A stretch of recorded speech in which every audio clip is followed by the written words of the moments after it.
Loué soit Jésus-Christ. Alléluia. Ma chère Laurence, je suis heureux de vous accueillir et de recevoir votre témoignage.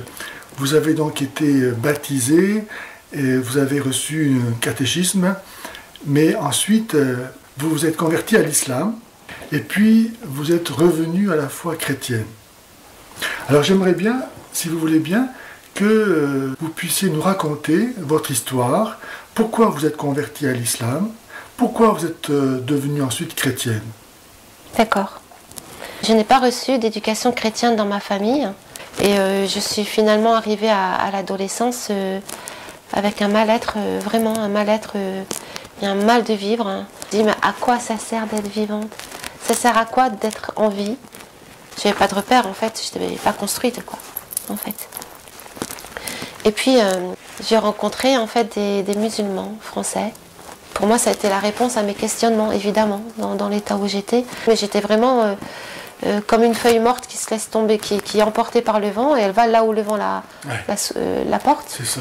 J'étais comme ça quoi. Ouais. Et j'ai rencontré ces musulmans et, qui m'ont parlé d'un Dieu, Allah.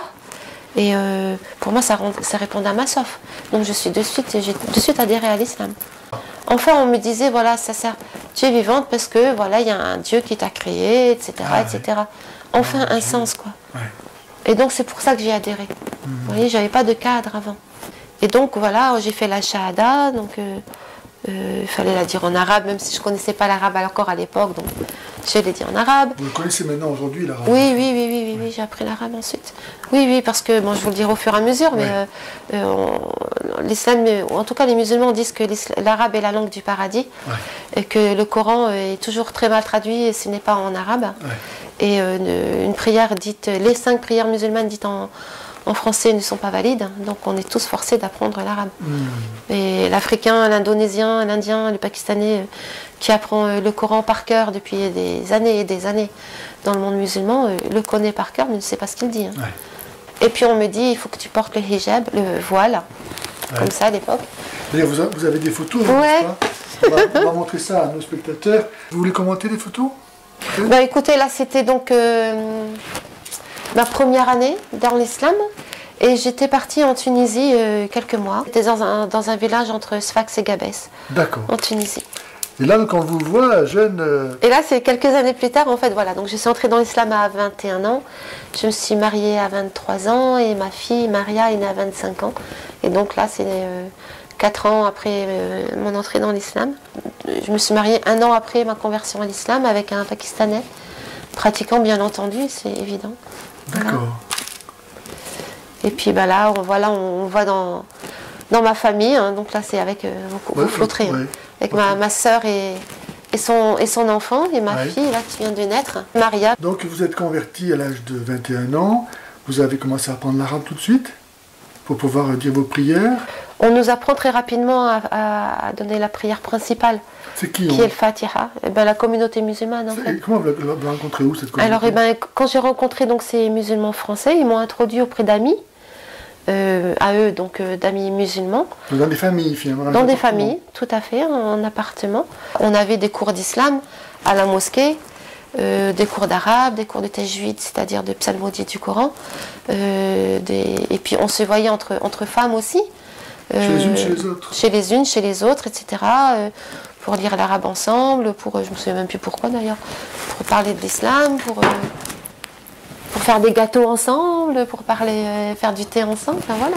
Il y a une vie effectivement fraternelle qui se fait. Et puis, il s'est trouvé très vite, en fait, j'avais tellement cette soif, cette faim spirituelle, il s'est trouvé très vite que je n'avais pas envie de rester chez mes parents, qui n'étaient pas musulmans, qui mangeaient du porc, qui buvaient d'alcool, donc voilà, ça exclut très rapidement en fait. Vous vous séparez des impurs?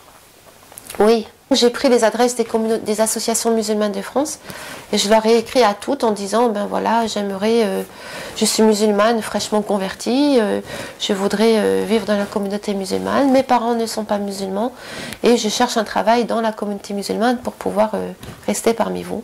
Et c'est ainsi que j'ai rencontré celui qui est devenu mon mari en fait, Abderrahman, qui est pakistanais et qui était venu en France envoyé par le parti islamique de son pays pour étudier justement faire de l'économie comparée. Voilà. Et il m'a emmené en Angleterre, on a fait connaissance avec une maison d'édition avec qui j'ai commencé à faire de la traduction. Voilà, et puis peu après, on s'est mariés. D'accord. Évidemment, à la mosquée. À la mosquée, on s'est mariés à la mosquée, bien entendu. Alors, moi, je ne l'ai pas dit sur le coup, mais bien gênée par rapport à mes parents. Comment leur faire comprendre? Ben non, ils ne sont pas venus. Tu étais au courant? Après, je leur ai dit après. Ah, oui. Il n'y a pas de mariage civil, il n'y a pas de robe en blanc, il n'y a pas de banquet. Pas de mariage civil? Non.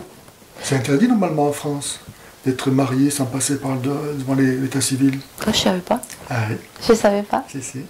Et en fait, un an après, on est parti au Pakistan parce que il est Pakistan. Vous êtes marié à la mosquée, oui. Et donc c'est-à-dire que l'imam, certainement consciemment, savait qu'il a enfreigné les lois de la République. Je ne sais pas. Bien sûr, c'est interdit. J'étais prête à obéir à tous les ordres et préceptes d'Allah, parce que pour moi, il était la réponse à mon mal-être. Et donc, j'ai eu aucun problème. On m'a dit très très vite, il faut que tu mettes le voile parce que c'est écrit dans le Coran. Effectivement, je l'ai vu dans le Coran. Il dit aux femmes des croyants de rabattre sur elles leur grand voile, ce sera mieux pour elles, etc. En arabe plus tard et tout. Donc j'ai mis le hijab sans problème, quoi. On m'a dit il faut faire 5 prières par jour, parmi les prières obligatoires. Oui, bien sûr, j'ai vite appris à prier, etc. Il faut dire qu'à l'époque, j'ai fait partie des premières françaises à mettre le hijab, à être musulmane. Il y en avait quand même aux USA, etc. Mais en France, dans les années 80, c'était pas encore trop courant. Et donc, quand les musulmans voyaient une française musulmane, vraiment avec le voile, habillée, etc., pour eux, c'est sûr, elle va au paradis. Donc voilà, on avait un petit peu quand même un prestige, entre guillemets, mais pour la vitrine, parce que dans la communauté, au fur et à mesure que j'avance, donc dans les années, dans la vie de la communauté musulmane, je m'aperçois qu'il y a un racisme musulman envers le français. Si on n'est pas de sang arabe, on comprendra bien toujours moins que le musulman de souche. C'est évident. Et puis petit à petit, oui, on comprend qu'effectivement on est sauvé, sauvé c'est un terme chrétien, mais ne va au paradis que celui qui admet que Allah est le seul Dieu et que Mohammed est son prophète. Et quiconque ne professe pas cette foi musulmane est bien entendu par conséquent kafir, athée, et est voué au feu de l'enfer et au châtiment dans la tombe. Il n'y a que ça qui peut nous faire aller au paradis d'Allah. De reconnaître qu'il est le Dieu unique, qui n'a pas d'associé, qui n'en a pas d'autre, et que Mohammed est son prophète et le sceau des prophètes qui termine la prophétie, que tous les prophètes mentionnés avant ont annoncé le prophète Mohammed. Et de croire que la Torah, l'évangile, etc. ont annoncé la venue de Mohammed, mais que les juifs et les chrétiens ont falsifié leurs livres pour renier ça. Si on veut vraiment croire que Allah est le vrai Dieu, au mépris de notre propre réflexion, on fait ce choix et on croit Allah et on arrête de réfléchir.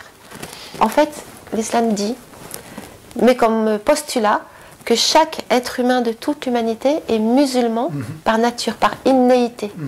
Et qu'ensuite on pervertit notre foi et qu'on devient athée, bouddhiste, voilà. etc., etc.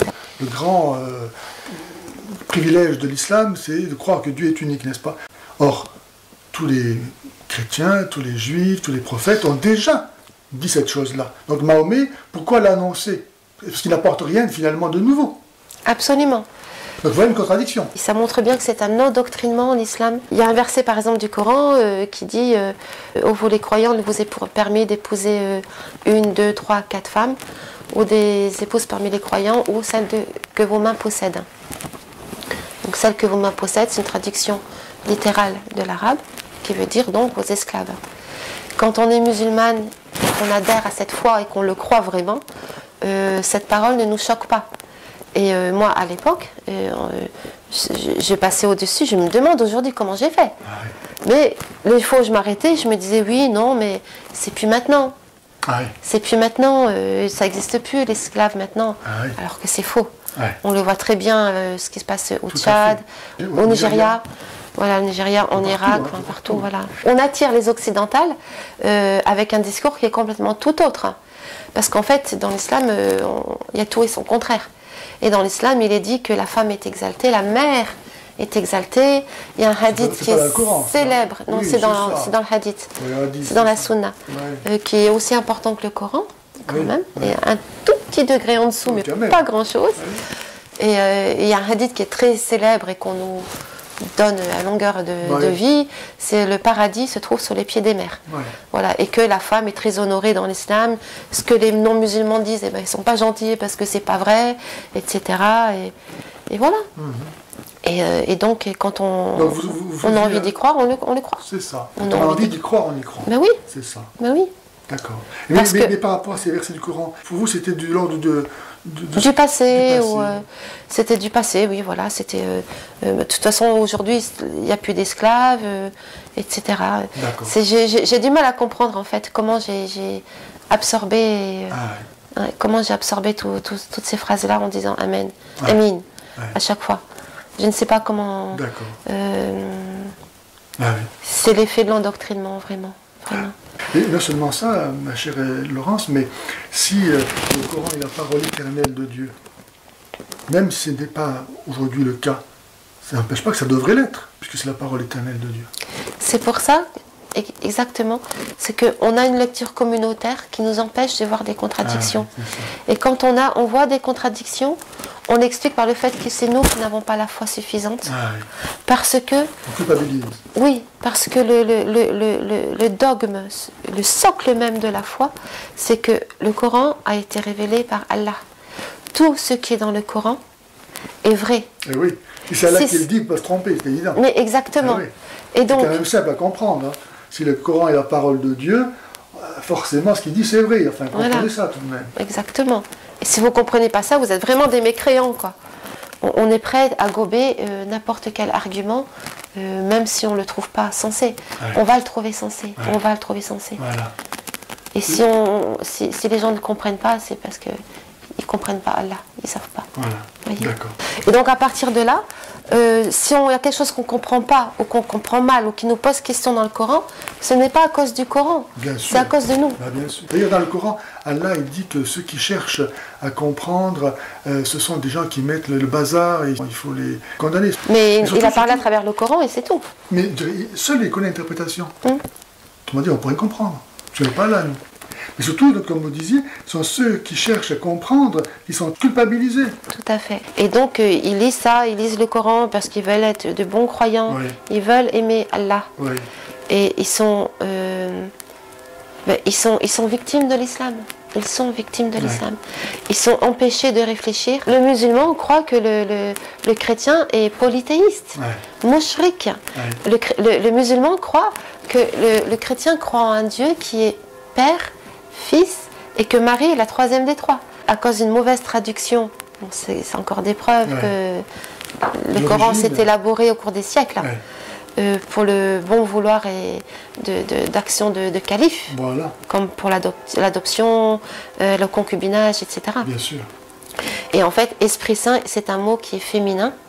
Et ça a été traduit, et les copistes qui ont écrit ça en arabe ont cru que c'était Marie, qui était dans la divinité des trois. Quoi. Et donc voilà, c'est une erreur.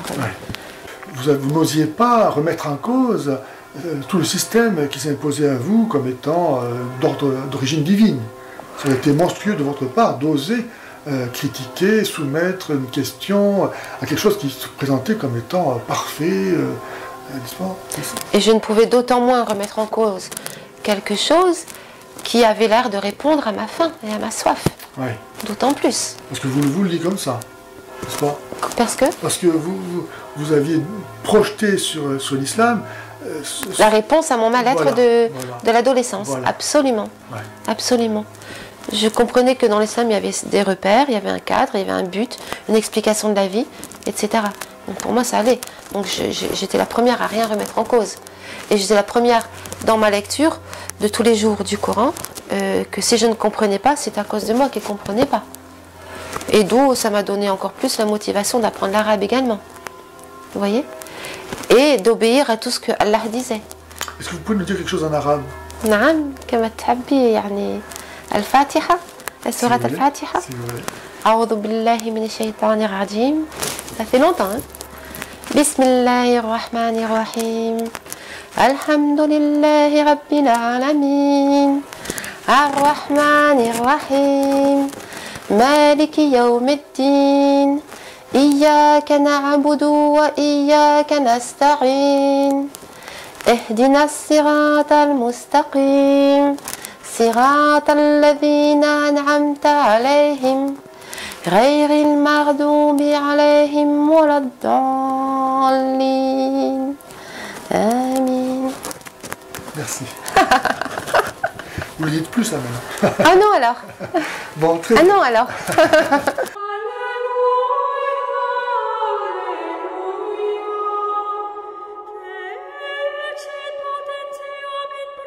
On dit Dieu est très miséricordieux, tout miséricordieux. Et ce qui permet aux musulmans de dire que l'islam est religion de paix. Islam ne veut pas dire paix, il veut dire soumission. Salam, c'est la paix. Ils se trompent. Ils se trompent sciemment, ils le savent. Ils nous trompent. Et la miséricorde, donc, parce que le Coran a toutes les 2 pages, façon de parler, le mot miséricorde, les musulmans disent donc voilà, la preuve c'est qu'on est miséricordieux. Voilà, oui, c'est ce niveau-là.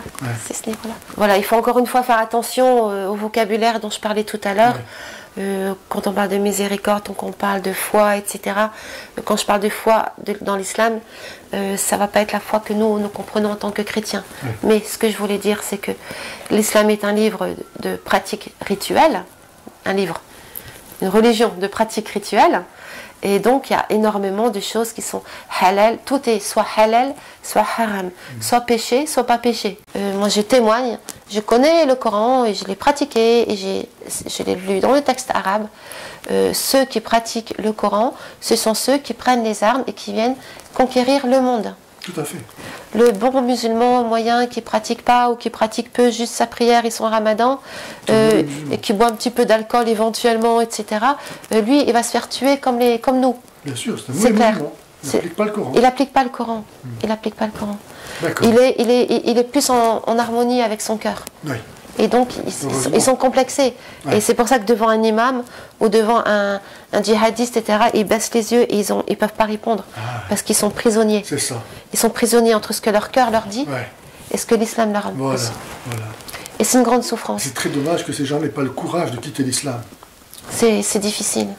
C'est très difficile. Vous l'avez bien fait, vous? Oui, moi je l'ai fait, mais ma famille n'est pas musulmane et ma belle famille était au Pakistan. Pour moi, c'était facile.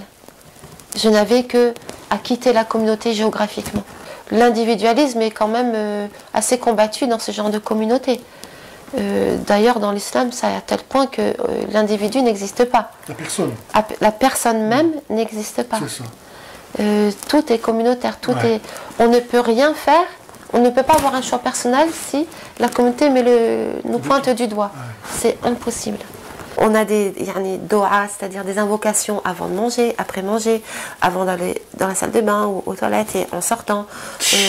En quittant une maison, il faut sortir avec le pied gauche et entrer avec le pied droit. Et il y a une invocation à faire aussi. On entre dans la mosquée, c'est pareil. Voilà, on a l'esprit qui est occupé tout le temps à quelque chose et qui se codifie et qui se norme. Tout est ritualisé, codifié, quantifié et même quantifié. Donc c'est ça quand on parle de foi dans l'islam. Et c'est toujours ce problème pour un même mot. Il y a 2 définitions différentes avec 2 conséquences pratiques dans la vie concrète différentes. Et donc si on ne va pas au-delà de ça dans les dialogues islamo-chrétiens, il n'y a pas de dialogue. Il faut quand même se poser la question. Depuis plus de 60 ans existe ce dialogue islamo-chrétien. Il n'y a toujours aucune rencontre fructueuse, intelligente, fine, subtile. Et les chrétiens sont toujours persécutés.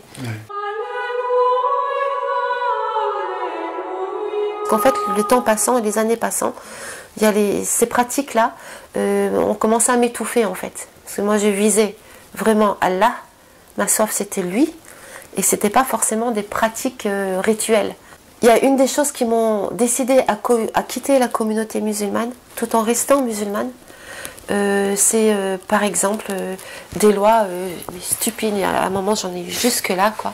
C'était par exemple Au niveau pendant Ramadan, pendant le jeûne du Ramadan, le coton-tige, on ne peut pas l'utiliser et l'introduire dans l'oreille pour se nettoyer l'oreille parce qu'on introduit un corps étranger dans notre oreille et donc on casse le jeûne. Donc il y a un moment où d'entendre ça pendant des années ou de ce niveau-là, quel que soit le domaine, le jeûne, la prière, ou etc., j'en pouvais plus.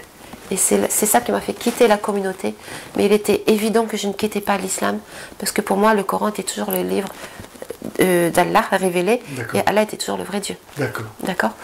Et pendant ces années, en même temps, et ben voilà, j'étais convaincue du Coran. Et dans le Coran, Dieu nous parle de dunya wal akhirah, les biens dans ce monde et dans l'autre. Il nous promet, si nous sommes obéissants à lui, d'avoir des récompenses et dans ce monde et dans l'autre.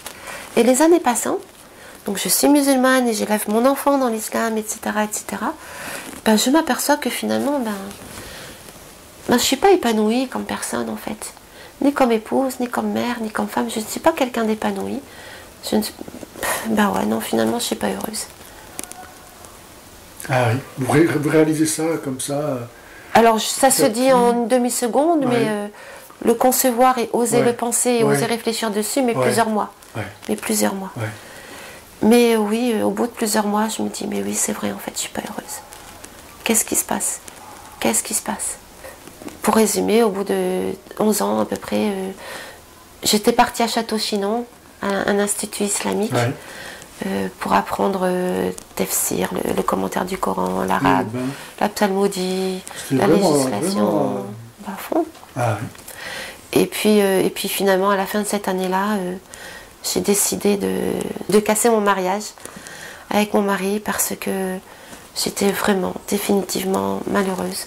Et que je ne pouvais plus respirer, je ne pouvais plus continuer comme ça. Lui, son métier, c'était pour Allah qu'il faisait, comme on dit en arabe, fi sabilillah, sur le chemin d'Allah. Et donc, il faut tout accepter. Et si moi, l'épouse, je n'accepte pas, ben, je ne suis pas une bonne épouse, je ne suis pas une bonne musulmane.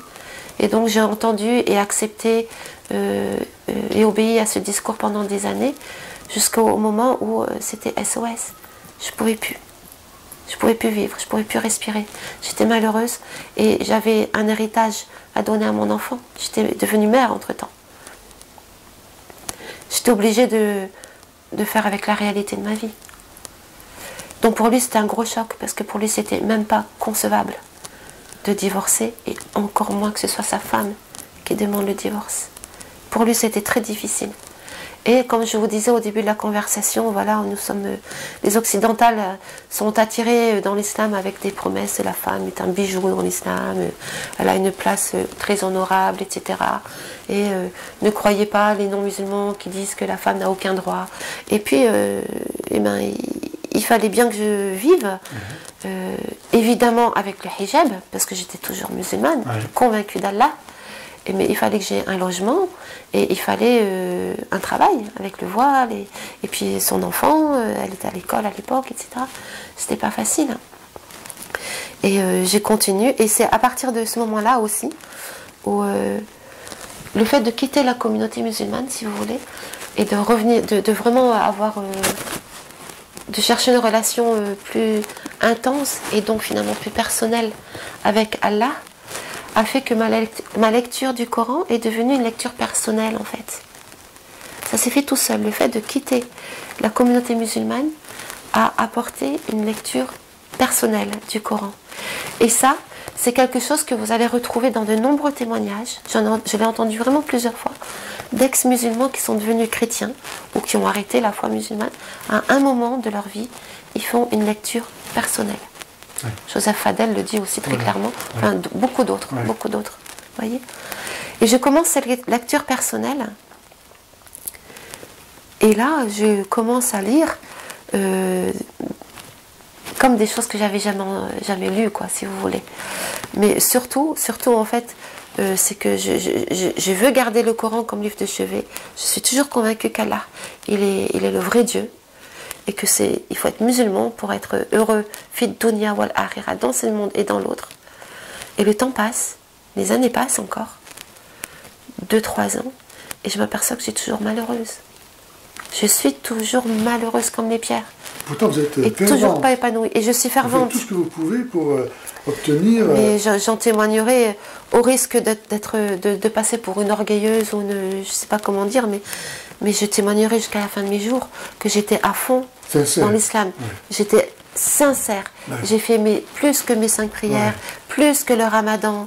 Ouais. J'ai passé des nuits blanches à lire le Coran, des nuits blanches à parler avec des musulmans, et des nuits blanches à chercher au fond de moi pour arrêter d'être méchante, arrêter d'être impatiente, arrêter d'être, voilà, de couper tous les défauts. J'ai passé des nuits blanches, c'est pas une image.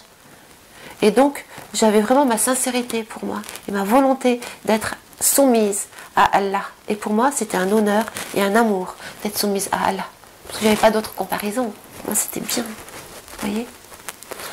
Et les années passent, encore, et je suis toujours pas heureuse. Et je suis toujours, mais vraiment de plus en plus malheureuse finalement. Et je suis obligée, là franchement c'est SOS quoi. J'ai le voile, je dois travailler, j'ai pas de mari, j'ai un petit bout de fille, un bout d'enfant qui a pas demandé quoi que ce soit, qui veut juste être une bonne musulmane comme tout le monde, hein, parce que je la prends comme ça. Et c'est dur. Et je suis obligée de m'asseoir et de me dire qu'est-ce qui se passe. Donc ça, encore une fois, je le dis en une phrase, ça prend des mois à le concevoir, à oser le penser et à oser s'asseoir et dire un jour à Allah, Allah, je comprends rien, je te suis depuis longtemps, je sais que tu as la vérité.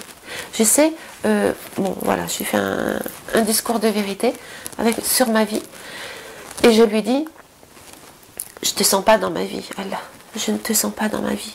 Donc je vais faire quelque chose pour t'obliger à venir dans ma vie.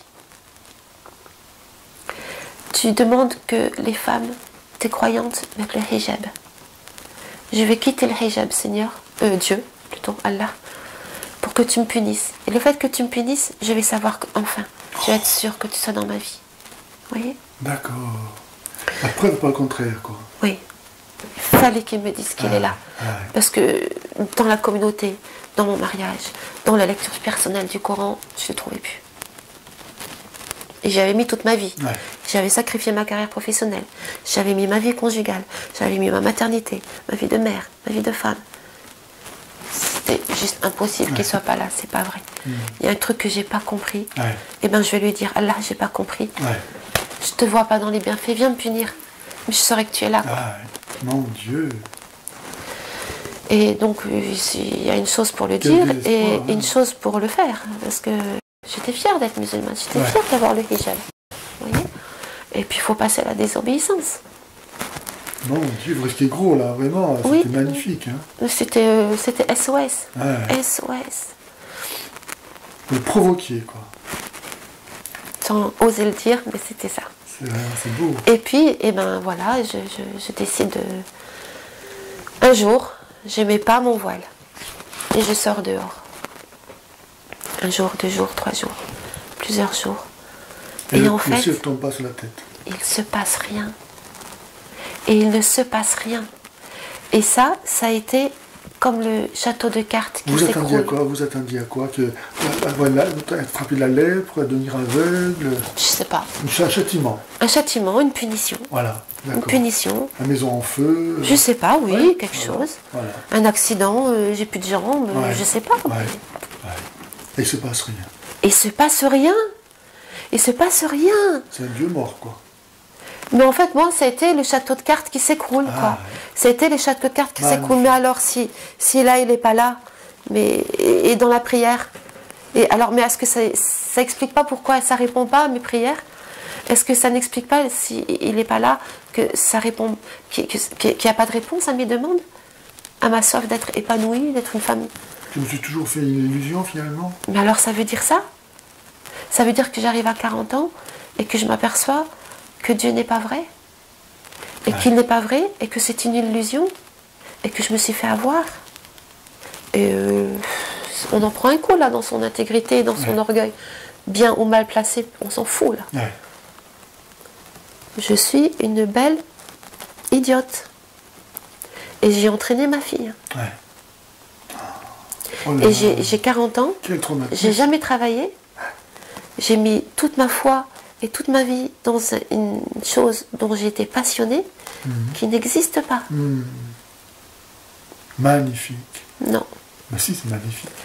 Avoir le courage d'accepter, de reconnaître cette éventualité, il faut être très fort. Il faut être très désespéré, en fait. Et sincère. Ouais. Si on a blindé la sincérité, on est obligé d'y être. On est obligé de le voir, ça. Merci Seigneur. Et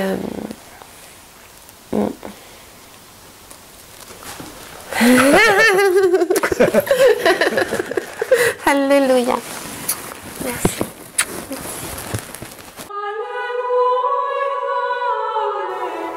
Et donc quelques temps passent ainsi. Et puis ben, je peux juste pas rester, je peux pas continuer encore une fois à vivre comme ça, quoi. J'étais complètement liée à l'intérieur. J'étais complètement liée à l'intérieur. Et le mois d'août arrive, et le mois d'août c'était mon mois de congé. Et mon enfant Maria, ma fille, est partie en vacances chez ses cousins, cousines. Et donc le mois il était pour moi. Il fallait absolument que je fasse quelque chose en fait. Je ne pouvais pas continuer à vivre comme ça, et il fallait que je vive. Et donc j'ai regardé sur internet. J'ai trouvé au fin fond de la forêt des Landes, dans un petit village, un lieu en fait qui était tenu à l'époque par un prêtre et par une religieuse d'une communauté, je ne sais plus qui. Et en fait, ils ont un lieu et ils accueillent des gens qui font des stages de thérapie personnelle, thérapie de couple, enfin, je ne sais pas quoi exactement. Bon, jusqu'à maintenant, je n'ai pas trop compris, mais ça m'est égal. Et donc, ok, je m'inscris à ce stage, c'était une semaine. Et puis le prêtre nous fait faire le tour de nos chambres, et puis du lieu où se passera le stage, et où on mange, etc. Et puis à la fin du tour, il nous dit, bon voilà, ben, moi je suis prêtre, et donc je célèbre la messe tous les jours à 18 h. Et pour ceux qui veulent venir, eh ben, ils viendront, ils peuvent venir, qu'ils viennent, vous voyez. Et bien, étonnamment, moi je dis pourquoi pas. Et je dis étonnamment parce qu'il fallait m'amener n'importe quelle personne croyant en Dieu. Musulman, chrétien, bouddhiste, peu importe. Ils me disent qu'ils croient en Dieu, mais j'avais tous les arguments, parce que blindé de sincérité et de recherche, pour leur dire, mais il n'existe pas ton Dieu, tu te fais avoir. Va-t'en, et ne parle pas d'un Dieu qui n'existe pas. Ça y est, j'ai donné, moi, et j'ai un enfant à nourrir. Vous voyez? Et là, étonnamment, le prêtre dit, qui veut vienne, étonnamment, je dis, bon, ouais, pourquoi pas. Et là, en fait, le Seigneur a commencé à travailler, mais je ne m'en suis pas rendu compte de suite, en fait. Le prêtre commence à dire la messe, mais en fait, j'ai absolument aucun souvenir. Et pourtant, j'étais vraiment là. Mais j'ai aucun souvenir parce que, tout simplement, de façon absolument normale et tout simplement, en fait, je sens, je ressens, et je m'aperçois que je suis absorbée dans une présence, une force de présence, et c'est une force d'amour. Mais en fait, c'est tellement, c'est la présence elle-même qui est l'amour, en fait. Et cette personne, cet amour, une force d'amour, je sais que c'est Jésus-Christ. J'étais dans la joie, j'étais dans la joie, mais parce que toute ma vie a un sens, ça veut dire. Toute ma vie a un sens, et je suis sauvée. Quel sens? Parce que Dieu est. J'ai pas. Ok, j'ai cru un faux Dieu, mais le vrai Dieu, il m'a toujours écouté. Il m'a toujours entendu. Et il est venu. Et il est venu. Pendant plus d'un an, j'ai jubilé de joie jour et nuit, quoi. J'étais juste dans la joie. J'étais juste dans la joie. Mais si je savais pourquoi. Parce que finalement, le vrai Dieu, il existe. Il existe. Et il m'aime. Et il veut bien être dans ma vie. Et il veut bien que je sois dans sa vie. Simplement en étant à la messe. C'est une grâce. Ah, c'est une grâce. Et aujourd'hui, vous croyez la même chose? Mais oui. Mais oui, comment? Vous n'êtes pas trompé une nouvelle fois? Ah mais ça m'est venu. Hein. Cette question-là m'est venue. Cette question-là m'est venue. Comment vous avez alors résolu le problème? Tout d'un coup, il me vient une peur viscérale. Et pourtant, tout ce que je viens de raconter là, c'est indélébile, c'est inscrit. Je veux dire, vous ne l'avez pas inventé. Je ne l'ai pas inventé, je ne me suis pas imaginé. J'ai été chercher, hein, j'ai été vérifier, ça vient de moi, qu'est-ce qui se passe, etc. Hors de question que je crois une seconde fois et de me tromper. Et justement, j'ai cette peur là qui vient, mais une peur qui me prend comme ça, quoi. Mais si je me trompais encore, ouais, c'est bon, conne une fois, mais pas deux, quand même, pas. Non. Vous voyez, c'est pas possible, quoi. Et en même temps, il s'est passé ce qui s'est passé là avec le Christ. Il est venu comme ça dans ma vie, donc ça, je peux pas le retirer. C'est obligé, c'est un fait, ça. Mais en même temps, tout d'un coup, j'ai cette peur qui me vient là. Et l'Esprit Saint nous conduit. Et l'Esprit Saint nous conduit. Et il me fait rencontrer une personne qui s'appelle Pierre Perrier, et qui est depuis plus de 40 ans sur les recherches dans l'oralité des évangiles, le premier siècle chrétien, comment le Christ, quelle était la pédagogie du Christ envers les apôtres et les apôtres envers nous, jusqu'à aujourd'hui, pour transmettre la parole, le verbe. Vous voyez? Et voilà, et l'oralité évangélique, et la source apostolique de l'Église, etc. Et il se trouve que pour moi, c'était important de rencontrer cette personne, et surtout les résultats de ses recherches, jusqu'à aujourd'hui, parce qu'il me fallait du concret, moi. Il me fallait du concret. Il fallait que ça s'incarne dans ma vie, il fallait que ce soit matériellement, historiquement vérifiable. Je ne prenais pas un autre risque, hors de question. Donc maintenant, vous cherchez des arguments rationnels. Rationnel, oui, absolument. Puisque finalement, on a le droit de croire à son bon sens. Je cherche des arguments de bon sens, historiques. Et en même temps, de rencontrer Pierre Perrier, je fais la rencontre du père Édouard-Marie Galès, qui a écrit, entre autres, sa thèse sur l'origine historique de l'islam et l'élaboration du Coran au cours des siècles. Le Messie et son prophète. Le Messie et son prophète. Et quel est le rôle des sacrements pour vous? Il se produit dans le sacrement ce que j'ai vécu ce jour-là, en fait. Donc c'est ça qui est bon. C'est le Seigneur lui-même qui vient. Dans le sacrement de l'Eucharistie, dans le sacrement du pardon. Et j'ai reçu le sacrement de confirmation après, parce que je ne l'avais pas eu quand j'étais enfant. Et donc je l'ai reçu 2 ans après, donc ça fait 4 ans maintenant. D'accord, très bien. Sacrement de confirmation. Vraiment de recevoir l'Esprit Saint en soi. Non pas comme un passager, comme un hôte de passage, mais comme quelqu'un qui demeure en vous, qui est partie prenante de ce que vous êtes, qui devient votre esprit. Voilà, et ami fidèle. Ami fidèle. Conseiller véritable. Amen. Mais c'est tellement vrai, c'est tellement vrai. Consolateur. Le consolateur. Et qui arrange les choses pour nous. Qui nous révèle, qui nous enseigne qui est Jésus. Parce que Jésus, on ne peut pas le connaître comme il est Dieu. On ne peut pas savoir qui il est si l'Esprit de Dieu lui-même ne nous révèle pas qui est Jésus. Oui, c'est vrai. Nul ne vient à moi, c'est mon Père qui m'a envoyé, il l'attire. Être chrétien, c'est une grâce extraordinaire, surnaturelle. Ça dépasse toute compréhension humaine. C'est pas à portée humaine, être chrétien. C'est un grand mystère, une grande grâce. C'est divin. Exactement. J'ai dit au Christ, Seigneur, mais vraiment, ok, tu veux mon bonheur. Donc même moi, je ne peux pas m'imaginer être heureuse comme ça. Mais Seigneur, tu sais que dans mon bonheur, il y a ma fille. Qu'elle te connaisse, Seigneur. Qu'elle te connaisse et qu'elle soit aussi heureuse que tu me donnes de l'être. Et il se trouve que le Seigneur a fait un chemin avec ma fille aussi, qu'elle racontera à une occasion. Elle raconte, elle, de son côté. Elle a vraiment eu une rencontre aussi, donc elle raconte son éducation dans l'islam, des choses qu'elle a vécues, etc.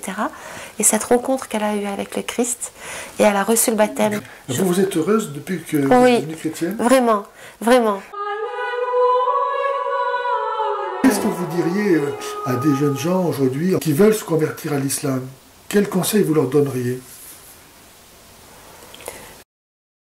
De faire une lecture personnelle du Coran, s'ils ont déjà le Coran chez eux, ou Internet. Ils vont vous dire, moi je ne peux pas lire le Coran, je n'ai pas la science des savants, des cheikhs et des imams. Mais le Coran, chaque musulman a l'obligation de le lire, puisqu'il prie, les prières musulmanes sont faites avec des versets du Coran. On peut dire donc aux jeunes gens qui veulent se convertir à l'islam qu'ils ne doivent pas s'en remettre, sous prétexte qu'ils ne peuvent pas lire le Coran, à la science des savants, ou supposait-elle. Sinon, ça veut dire que Allah n'a pas une relation personnelle avec eux, mais que la religion musulmane, contrairement à ce qu'elle le postule, n'est pas une relation directe avec Allah, sans intermédiaire, sans associé. La preuve que l'islam se contredit, c'est qu'il a besoin d'associés pour pouvoir fonctionner, soit Mahomet, soit les imams, à Allah. Sinon Allah, on ne peut pas le comprendre. Oui, c'est vrai. C'est vrai, c'est vrai. L'endoctrinement est très très rapide pour ceux qui sont intéressés par l'islam. Et très très rapidement, on ne peut plus avoir d'oreille pour ce genre d'argument. C'est pas le fait d'avoir la foi qui prouve que ce en quoi on croit est vrai. C'est vrai. Puisque on peut avoir foi en plein d'idéologies. Le marxisme, le socialisme, l'hitlérisme, Rahel, etc. C'est pas la foi qu'on a et la force ou la fougue de foi qu'on y met, qui fait que ce en quoi on croit existe. C'est la réponse qui est donnée à notre foi qui fait qui donne la preuve qu'elle existe, puisqu'il y a une réponse. Voyez.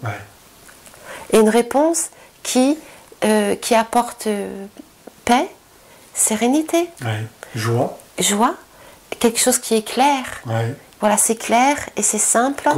C'est cohérent. C'est du bon sens. Voilà, garder son bon sens. Et oui, ok, si on a le cœur malheureux et qu'on a besoin d'être guidé dans la vie, etc., ça empêche. Il faut garder son bon sens, quoi. Tu n'as pas demandé à venir sur Terre. Tu peux peut-être avoir le droit de demander pourquoi tu es sur Terre. Demande au vrai Dieu qui se révèle à toi. On ne sait pas comment il s'appelle. Tu ne sais pas comment il s'appelle? Jésus, Allah ou quoi que ce soit. Dis vrai Dieu. Toi qui es le vrai Dieu, qui a créé tout ceci et moi. Et le moment où je te pose cette question, qui es-tu? Demande à Dieu. Et il faut aller voir où est la vérité. Il faut aller voir où elle n'est pas. Donc on décortique les choses. Voyez, on décortique et alors pourquoi il croit comme ça, et pourquoi ça, et ceci et cela. Et en fait, tout est là, tout est donné. À l'ère d'Internet, on a vraiment des résultats et convaincants maintenant. C'est pas pour rien que l'Arabie Saoudite a interdit des recherches archéologiques ou scientifiques sur son sol. Exactement. L'histoire change à partir de la venue historique du Christ. Donc avoir le sens de l'histoire et de garder la perspective de la venue en gloire du Seigneur. Parce que chacun est concerné par la venue en gloire du Seigneur. Laurence, je vous remercie de votre entretien. Merci de ce témoignage. Merci à vous. Et nous prions pour que d'autres jeunes gens, jeunes filles qui suivent le même chemin que celui que vous avez suivi puissent, d'une façon ou d'une autre, et peut-être par votre témoignage, avoir la grâce de rencontrer eux aussi le Christ, qui est le seul chemin, la vie et la vérité. Amen. Amen. Si les gens savaient qu'ils vont en enfer, ils donneraient leur vie au Christ.